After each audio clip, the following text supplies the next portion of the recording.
जय हिंद। यह अंक संख्या 4 की एक्सरसाइज नंबर 4 की स्पीच है जो 100 शब्द बोली जाएगी। स्टार्ट।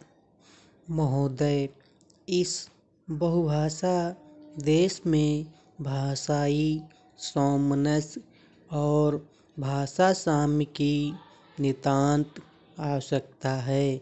यह ठीक है कि प्रारंभ में संविधान में 15 प्रमुख भाषाओं को स्थान दिया गया है, किंतु यहाँ अनेक उपभाषाएं, बोलियां और उसकी उपबोलियां भी विद्यमान हैं, जिनके साथ जनमानस की भावनाएं जुड़ी हुई हैं।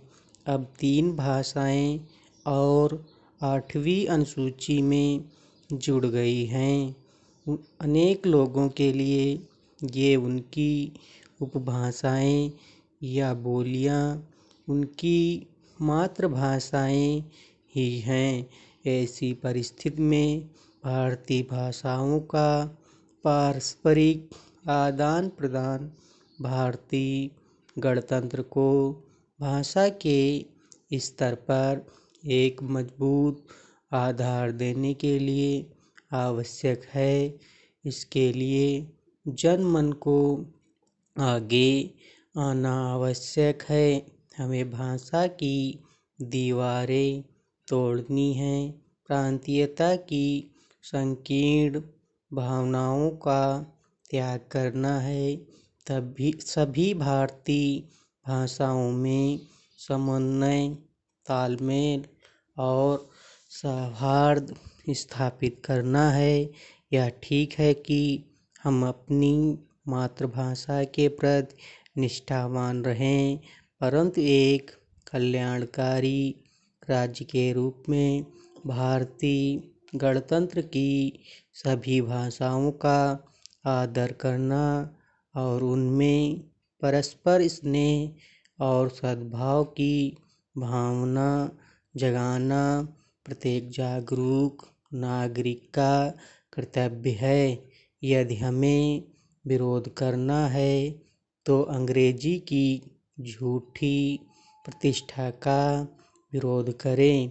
परतंत्रता के दुष्परिणाम के स्वरूप अंग्रेजी जो हमारे मन और मस्तिष्क पर छा गई है, उसका बहिष्कार करें और सभी भारतीय भाषाओं के लिए मन में संकल्प करें।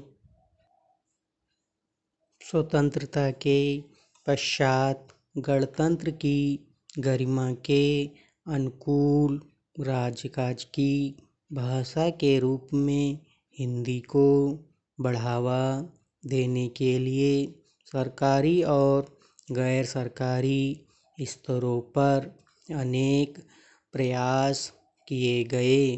वैज्ञानिक तथा तकनीकी शब्दावली आयोग और केंद्रीय हिंदी निदेशालय ने तथा विधि मंत्रालय के राजभाषा आयोग ने अपने अपने क्षेत्र की शब्दावली निश्चित करने का कार्य किया।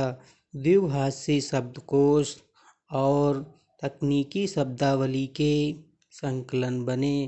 केंद्रीय अनुवाद ब्यूरो ने तथा विभिन्न मंत्रालयों में स्थापित हिंदी अनुभागों ने हिंदी के प्रचार और प्रसार तथा शब्दावली के निर्माण का कार्य किया।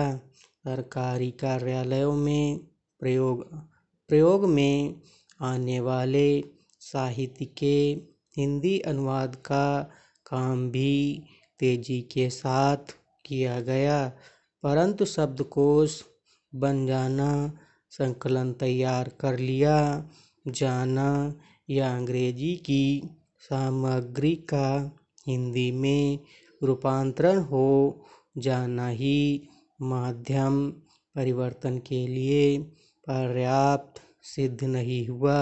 शब्दकोशों या शब्द संकलनों में गढ़े गए अधिकांश शब्द वहीं बंद रह गए और प्रयोग में नहीं आ सके।